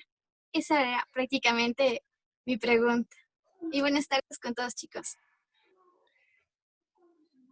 Yo creo que no solo en la pandemia se han quedado vacías las calles, porque yo me acuerdo, un sábado, un domingo, alrededor de la universidad era vacío y era peligroso. Y creo que eso se debe también a esto de que la ciudad está dirigida hacia el consumo. Entonces, ¿cuáles son los lugares donde está vacío? La Prensa, la 10 de agosto, la América, donde estaban un montón de locales comerciales y claro, los días que no trabajan ellos está vacío. Entonces, sí es bueno repensar de que este zoning, aunque estos son ya debates que se han hecho muchísimo y que ahora estamos en otro punto, pero bueno, ya que sale a colación, el zoning, la división de estas actividades, lo que generó es justamente que haya estos espacios vacíos y peligrosos. Y lo que se buscaba por eso es las mezclas, la mixtificación que se trataba hace muchos años y que de alguna forma resulta mejor. Lo bueno sería que se tome en cuenta más que la ciudad hacia el consumo o hacia el vehículo, porque también genera estas divisiones, sería una ciudad con el protagonismo del peatón, donde cambia totalmente la escala. Y tú tienes que ver. Otra de las preguntas que más bien les haría a ustedes como reflexión, ¿existen espacios públicos de calidad aquí en Quito, en la ciudad? Donde uno pueda caminar, donde uno pueda estar, donde uno pueda permanecer, porque supuestamente espacio público incluso es para permanecer, no solo es de transición, porque tampoco hay los espacios de calidad de transición. Esas son cosas que uno también debería reflexionar. ¿Qué pasa o qué hago yo el fin de semana? Porque si estamos a base de actividades, ¿a dónde me voy? Antes me iba al cine, ya no hay cine. Me iba al centro comercial, ya no hay centro comercial. ¿Dónde puedo estar? Porque en Europa, por ejemplo, la nueva normalidad me dice, van a poder salir las familias y sobre todo los niños, porque ahora los niños también que están aquí ya en la casa, quieren salir, están desesperados, van a tener una horita para salir y unos ciertos kilómetros. ¿A dónde les vamos a sacar? Sobre todo aquí, en Quito. ¿Dónde van a ir? Entonces, se nota que las políticas, más que de los municipios, sino la tendencia al consumo estaba tan enraizada aquí en Quito que ha dejado de lado estos elementos sociales y ha dejado las necesidades sociales del peatón, que a veces no solo están dentro de la vivienda, sino que están afuera, han dejado vacías. Entonces, eso también hay que reflexionar. Y en las próximas veces que ustedes ya estén viéndole un mapa, ya van a ver esta situación. Ya, ¿Sí? Le damos la palabra a Nicole Morillo. Buenas noches a todos. Lo que yo quería acotar también era la cuestión de lo que dicen que crear viviendas, en este caso, que solo cumplen con los mínimos, pero también hay que tomar en cuenta que no es solo culpa de las inmobiliarias o todo ese tipo de mercado, porque cuando uno ya sale a trabajar en el mundo real, se encuentra con bastantes clientes que son un poco difíciles, o sea, que inclusive tienen su propio terreno, quieren hacer su casa, diseñar su edificio, y es muy difícil sacarles de la cabeza esas ideas, porque ellos a veces igual, o sea, están como ya con la idea plasmada en su cabeza de que quieren hacer rendir lo más su terreno, no viendo en las partes como zonas verdes, como espacios abiertos, como inclusive a veces uno se les sugiere una terraza o algo porque el terreno es pequeño y se trata de generar estos espacios, como usted dice, que generen confort.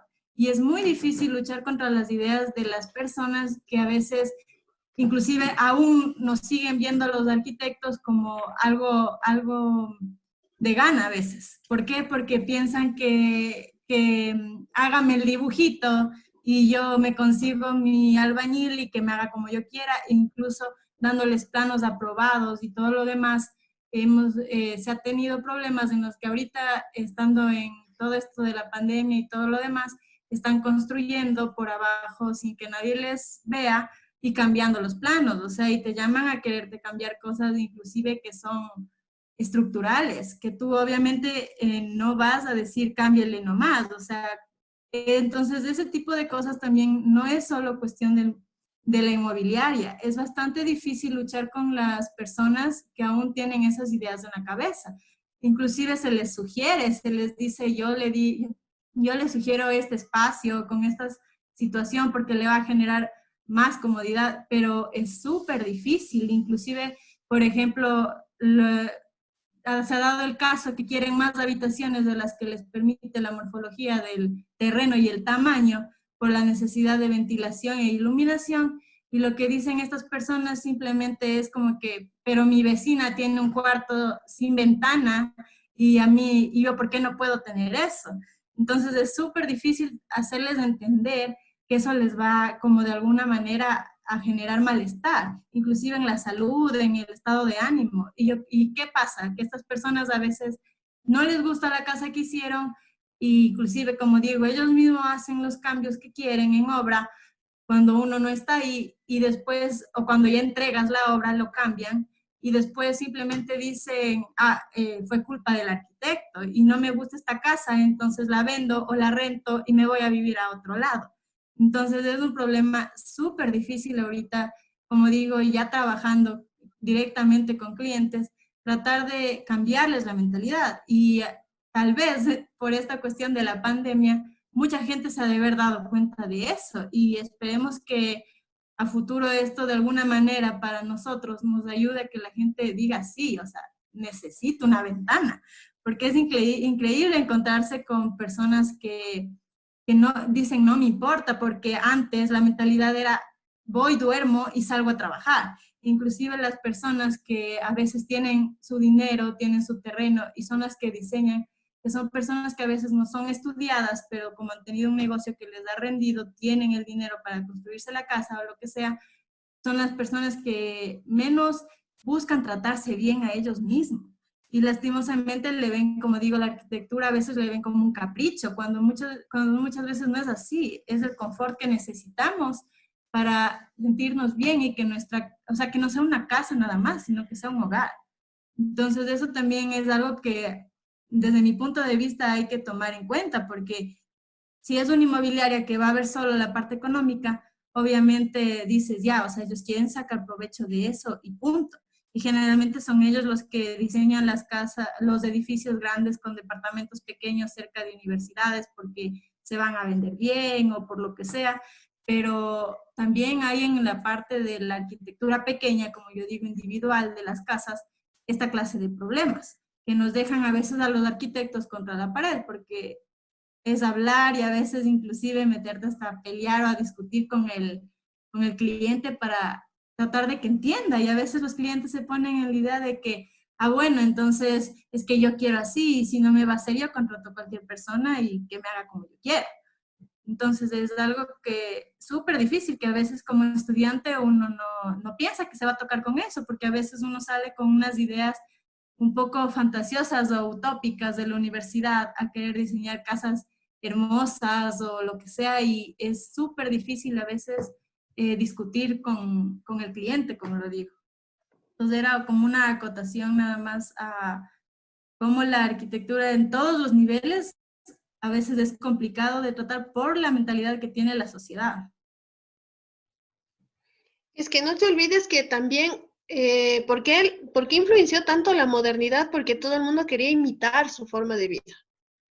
Y aquí tenemos esa tendencia, ¿no? Que queremos imitar ciertos modelos, ciertas estructuras, ciertas formas, y obviamente van a generar esto, lo que tú dices, estas discusiones, porque en tu caso yo ya noto que tú tienes esa conciencia de hacer un estilo de arquitectura diferente, Y claro, ¿qué pasa con la sociedad? La sociedad que ahorita también tiene estos rasgos, los rasgos de la modernidad, que es el humanismo, el progresismo, el urbanicismo, el individualismo y el economicismo, que están arraigados en la sociedad.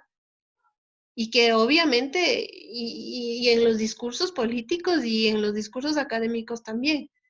Entonces, sí, la lucha es fuerte, el ir contracorriente también es fuerte, pero es bueno también tener por lo menos este granito de arena que tú has puesto, decir, sí, yo tengo la conciencia social y tengo una diferente visión del discurso de poder que tiene la arquitectura, que tiene el mundo. Me parece, así mismo es la lucha. Así es que sigue adelante. Le damos la palabra a Michelle Puga. Tocaya.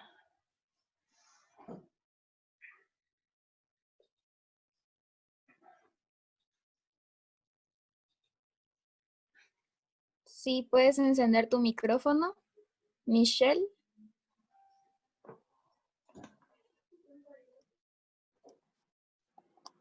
Bueno, entonces le damos la palabra a Rafael Suárez.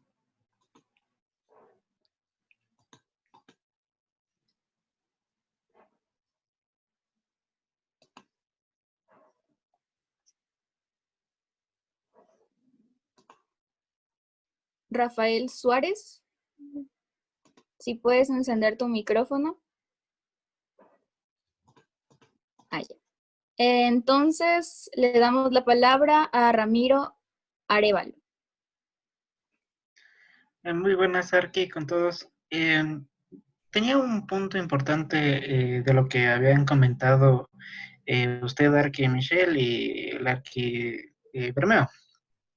En cuanto a lo que es o sea, se vieron puntos importantes y cambios en el modernismo y en el posmodernismo, igual hechos que fueron el capitalismo y antes la industrialización.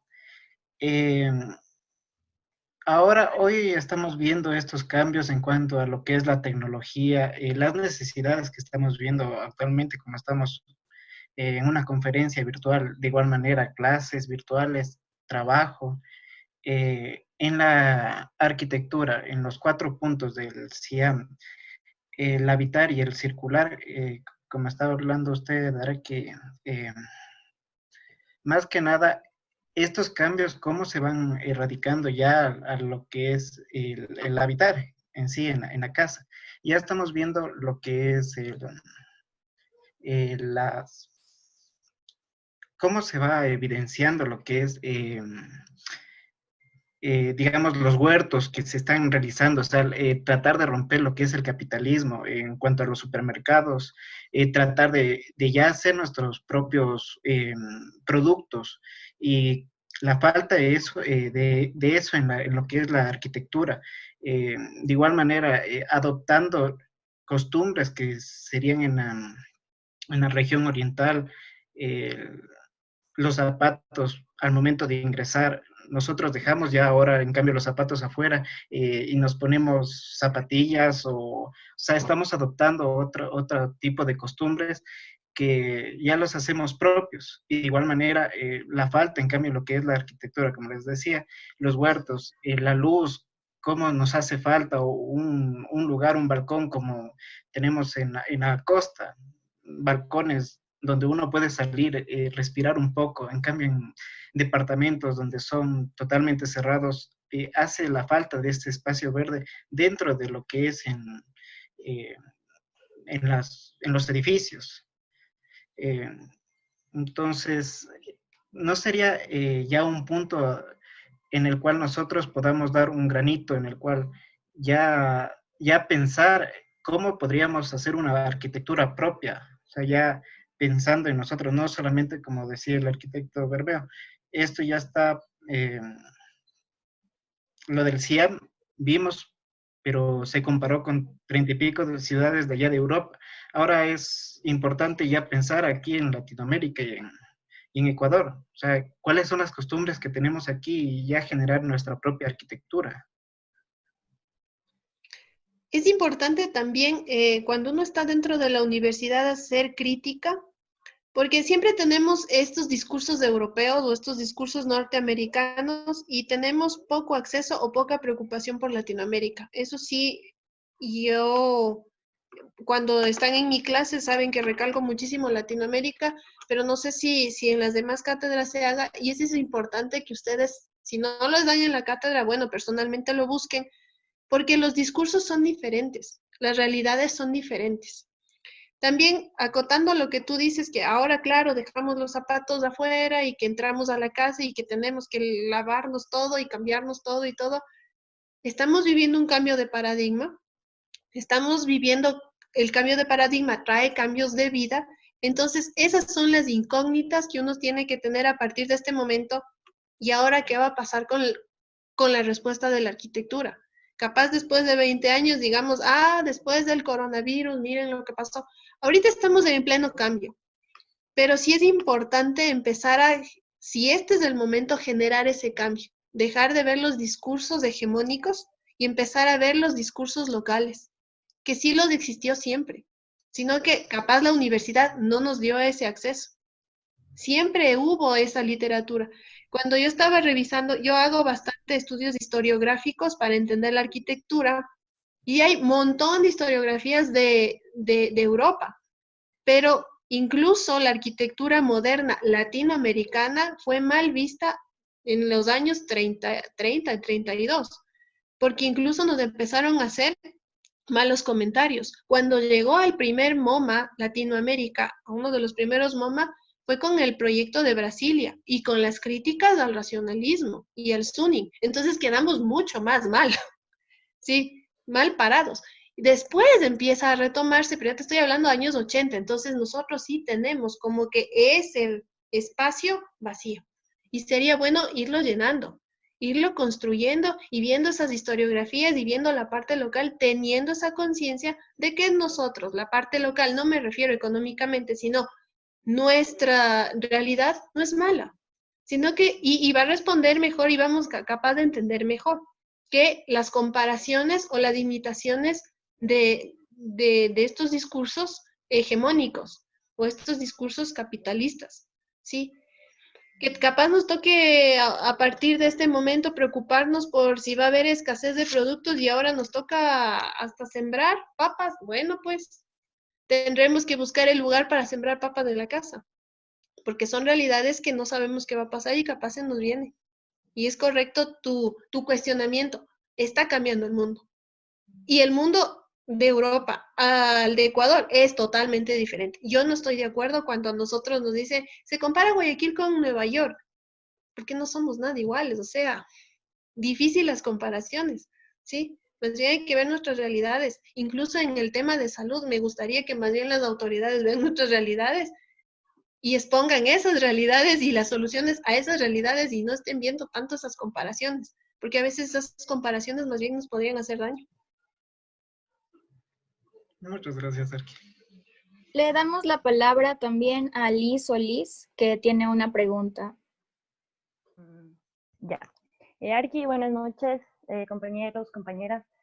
Arqui, tengo una pregunta. Nosotros como estudiantes de arquitectura y ustedes como arquitectos ya, vemos la ciudad de una manera distinta a las demás personas. Es decir, nosotros tenemos la esperanza, por así decirlo, de que después de esto prospere el uso de la bicicleta, el beneficio para el peatón y esas cosas. Pero como decía un compañero hace rato, eso requeriría una adecuación a la ciudad para el uso de estas cosas. Entonces eso también traería un gasto económico adicional al país. Entonces, después de esta pandemia es evidente que tendremos una crisis económica fuerte. Entonces, creo que esta adecuación sería un poco difícil. Entonces, hablaba con unas compañeras que después de lo que usted decía, después de la cuarentena, ¿qué pasará después de la pandemia cuando regresemos a la normalidad? ¿Qué haremos? Y ella me decía, no, yo tengo miedo, yo no me vuelvo a subir a un bus, no vuelvo, me da miedo. Entonces, entonces yo le decía, entonces tal vez el uso de la bicicleta o caminar o así, y me decía, no, yo soy vaga, a mí no me gusta hacer ejercicio, entonces yo prefiero, no sé, utilizaré más el Uber o utilizaré más un taxi. Entonces, no sé si es nuestra idea como arquitectos o nuestra esperanza de ver una ciudad distinta. el que nos hace pensar que el uso de la bicicleta prosperará, o mejor se utilizará más el transporte privado comercial, no sé, se utilizará más el Uber, el taxi, así porque sí, en general somos una cultura bastante ociosa, no sé si decirlo así, más cómoda. Me refiero a una cultura en masa, a toda la cultura de nosotros, no a unas personas en específico, porque una persona una vez me dijo, no, esa no es mi cultura, yo soy diferente. Entonces sí, evidentemente hay personas que son diferentes, pero en cultura somos así, somos personas cómodas, que queremos las cosas así rápido. Entonces, no sé, esa es mi pregunta. ¿Qué pasará con el transporte colectivo? Y si lo que aumentará mejor es el transporte privado en las clases medias altas y el transporte comercial privado como es Uber, taxi, esas cosas. No, no sé, es una pregunta de un punto de vista, no sé. Gracias, Arquip. Y creo que se va a quedar en pregunta porque nadie sabe lo que va a pasar.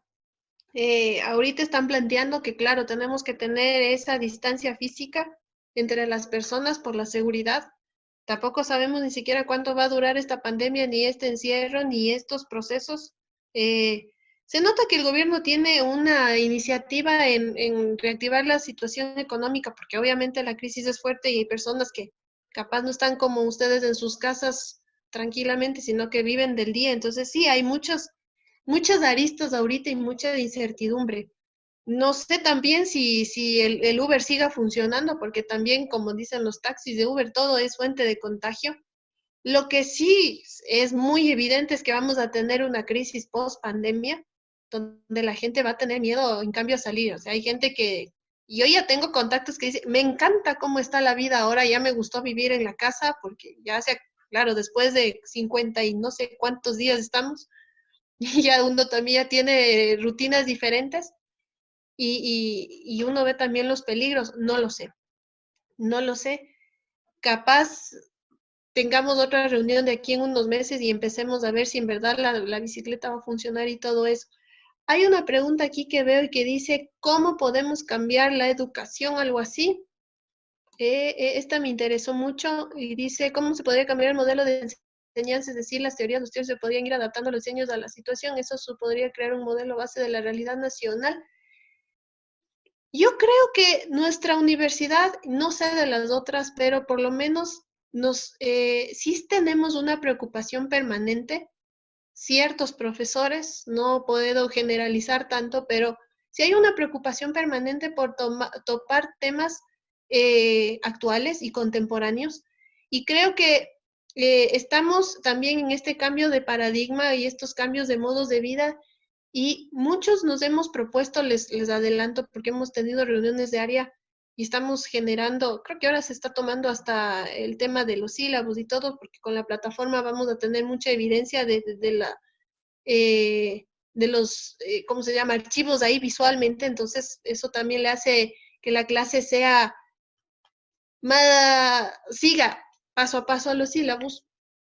Estamos hablando que queremos ya topar temas como los del COVID, ¿qué va a pasar? O sea, sí nos preocupa mucho porque como academia siempre tenemos que nosotros también estar a la par de estos cambios. Y no creo que siempre tengamos el discurso del pasado. Entonces, son propuestas que sí, por lo menos en nuestra área, sí las vamos a tener. Y ustedes, no sé con qué profesores los van a tener ahorita, pero sí estamos planteando justamente a tener estos temas actuales. En el caso mío, por ejemplo, voy a hacer casi como esta clase donde yo tengo un tema y necesito hacer estas comparaciones actuales, porque es bueno también tener qué pasó antes, donde ya tengo todo el bagaje de análisis y de teóricos y puedo también generar estas hipótesis como estamos generando ahorita, ¿sí? Que capaz incluso podrían salir varias ideas o soluciones colectivas que también me parece interesante como propuestas. Cristian Vela tiene una pregunta para usted, Arqui, y le damos la palabra.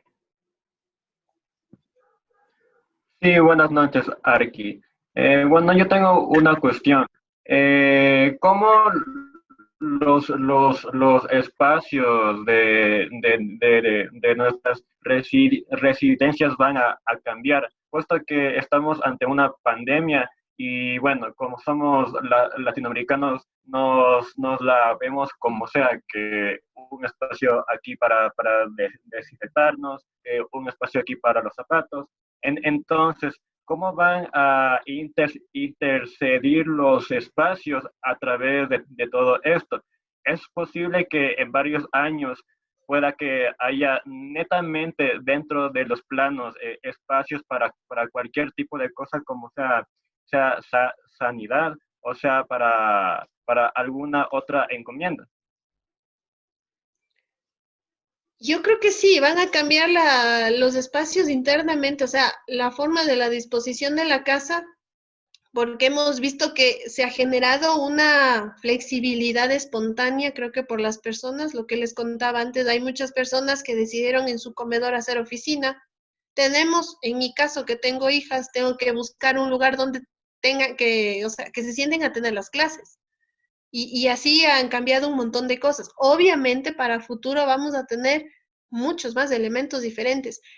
Algo que también hay que tomar en cuenta, la vida va cambiando, todo va cambiando, los rituales. Cuando uno hace el estudio de tipos y tipologías, va viendo la evolución de las actividades. Ya no cocinamos en leña, ya tenemos nuevos procesos, ya tenemos de inducción, gas, otros.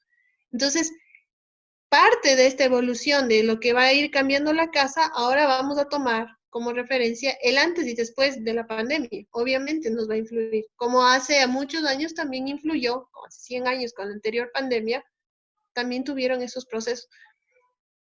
Yo creo que estas respuestas serán a futuro, pero hay que tomarlas en cuenta. Ahora por lo menos tenemos que tener un espacio de ingreso a la casa separadísimo o con algún elemento que donde dejar la ropa sucia, donde dejar los zapatos.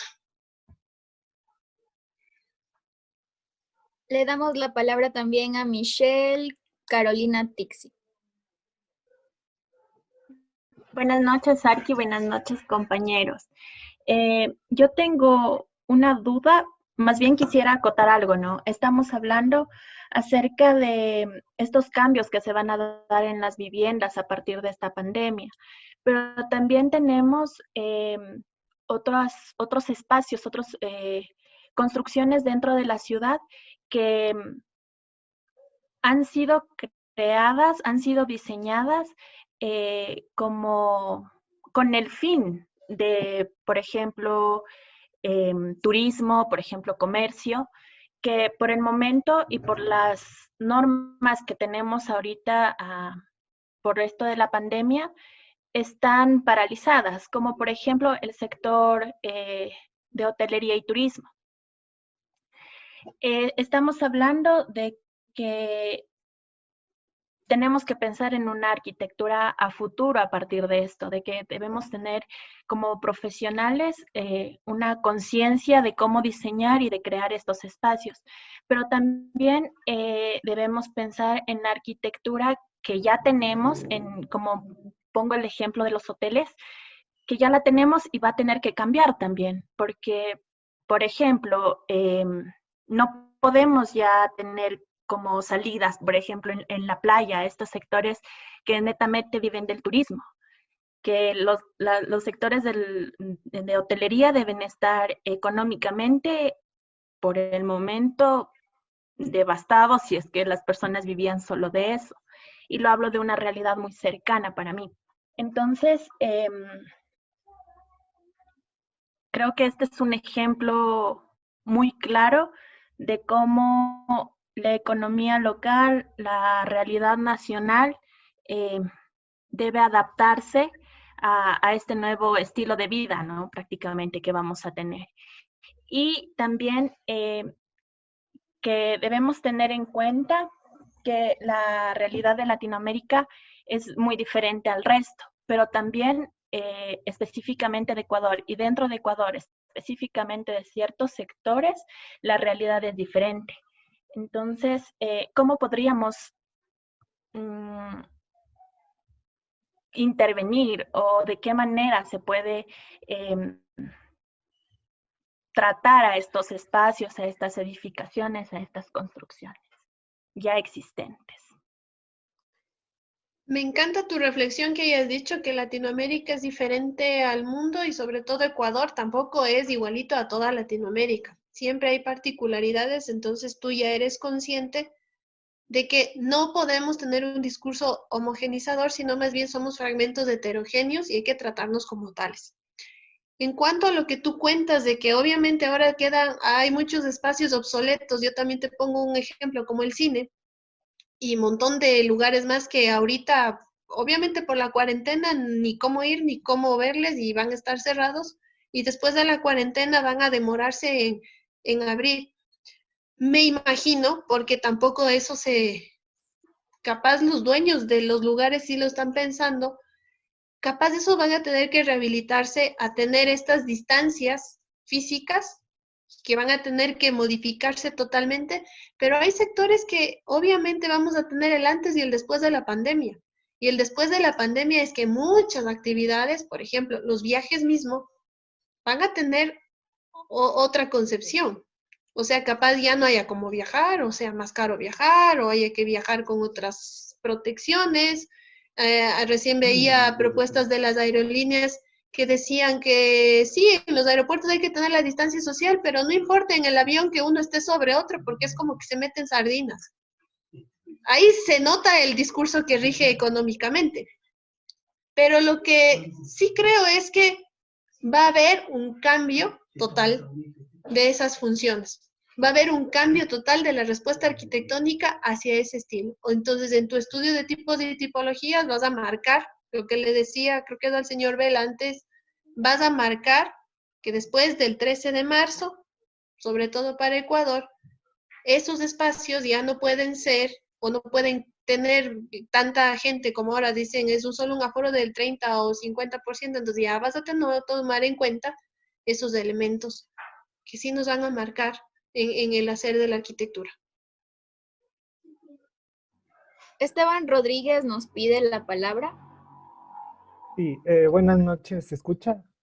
Sí, muy bien. Ya, listo. Buenas noches, Arqui, buenas noches, compañeros. Primero agradecerle por esta oportunidad de conversación que creo que a muchos nos hacía falta este tipo de interacción que, bueno... Aunque sea vernos. Sí, ajá, aunque sea vernos. Bueno, yo quería más que preguntar, acotar ciertas cosas que he rescatado de varias intervenciones, la suya y de mis compañeros. De mis compañeros me parece interesante, varios han mencionado este espacio dentro de las viviendas que se va a generar ahora por esto de la pandemia, que yo lo llamaría un espacio de antesala, un espacio en el que podríamos dejar la bicicleta, en el que podamos desinfectarnos, en el que dejemos nuestros zapatos, nuestra ropa. Entonces sí creo que estos espacios van a ir cobrando más fuerza con el tiempo. Y creo que es un diseño a largo plazo, pero también a corto plazo, porque, por ejemplo, en los diseños actuales no existen. Entonces la gente, no sé, los está definiendo, por ejemplo, hasta este mueble podemos pasar. Y después de eso ya es como el espacio de hábitat o de la casa. Entonces creo que igual se pueden ir viendo ese tipo de soluciones. O, no sé, por ejemplo, en mi caso vivo en un edificio. Entonces es como que lo que me separa del exterior literalmente solo es la puerta y es la materialidad del edificio. Y también quería llevar esta reflexión al nivel de ciudad, porque igual me parece muy interesante cómo por lo general no pensamos, o sea, pensamos que la arquitectura es solo el espacio construido, pero esta pandemia también ha demostrado que es el espacio no construido y que también es importante tener espacios flexibles. Por ejemplo, el municipio de Quito decretó que en el centro de convenciones se lo iba a readecuar para poder tratar a los pacientes con esta enfermedad. Entonces creo que también es muy importante como este pensamiento de readecuación de ciertos espacios o de ciertas infraestructuras que están presentes y que podemos darlos por sentado o pasarlos de largo y decir, bueno, el centro de convenciones está ahí, pero solo sirve una vez al año o una vez cada 6 meses. Y ver cómo la función de estos espacios dentro de la ciudad puede readecuarse y cambiar dependiendo de las circunstancias actuales que vamos viviendo. Eso, y que creo que es muy importante tener estos espacios flexibles dentro de la ciudad, parques, centros de convenciones o espacios que ya no son utilizados para poderles revitalizar y darles una función adecuada a las circunstancias actuales que vivimos. Y creo que es importante comenzar a ver si antes no había esos espacios en la ciudad para socializar, ahora, aunque tengamos nuevas normas, aunque tengamos nuevas restricciones, aunque tengamos nuevas formas, hacerlos que existan, ¿no? Entonces, es correcta tu reflexión. O sea, tenemos que adecuar nuestra forma de vida y desde ahora creo que vamos a sumar un montón de elementos a esa receta, si la quieren mantener, de la casa, donde ahora ya hay un elemento más, aunque sea de 1 metro cuadrado, donde poner los zapatos contaminados. Sí, Arqui, gracias. Michelle Puga dejó una pregunta en el chat, la cual la voy a leer. Dice, dentro de estos tiempos tan fuertes donde estamos viviendo, que lo somos enteramente un ser gregario que necesita vivir en sociedad, pero que se ha vuelto un ser individualista que más que nunca está sintiendo que no puede vivir en autonomía. ¿Podría ser este tiempo tan difícil una oportunidad que nos permita a nosotros como arquitectos y como sociedad dejar nuestro propio individualismo y estudiar estas realidades locales sin un ojo crítico, sino neutral para mejorarlas y explotar nuestra cultura que ha sido tan dejada a un lado en la construcción de los espacios y abrir nuestro pensamiento hacia una nueva arquitectura que tome en cuenta los modos de vida, la cultura, conexiones sociales y en sí al usuario y a la sociedad? Sí, yo creo que cualquier sea el pretexto para hacer ese cambio que tú propones de dejar de ser ese arquitecto individualista o ese arquitecto que sigue ciertas corrientes hegemónicas y quieres presentarte o has presentado una preocupación hacia lo local, hacia Latinoamérica, cualquiera sea el pretexto. Si fue o sea, el remesón más fuerte, que es la pandemia, es el pretexto, pues que sea ese el pretexto. No importa, o sea, todo vale. Ahorita todos estamos en este cambio, nos obligaron a estar así en ese cambio y bueno, pues ojalá que el cambio nos haga mejores seres humanos, esa es la intención y que este encierro sea provechoso más que nada y con los mejores deseos de que ustedes también estén bien, estén sanos. Antes le preguntaba a su compañera, ¿sabes de contagio? Espero que no haya contagios y que realmente, y si podemos mantener igual esta comunicación, como decía Esteban, sí, nos hace falta, ya les extrañaba yo un montón. Bueno, Arqui, si no hay más que acotar, creo que ya podemos terminar la transmisión. Ha sido un gusto para mí y para todos. Cuídense mucho y saben que estoy disponible ahora sí 24 horas cuando quieran conversar. Cuando quieran tener otra de estas conversaciones también me encantaría. Y gracias al grupo por la invitación y felicitaciones. Siempre sigan adelante. Saben que se les apoya muchísimo.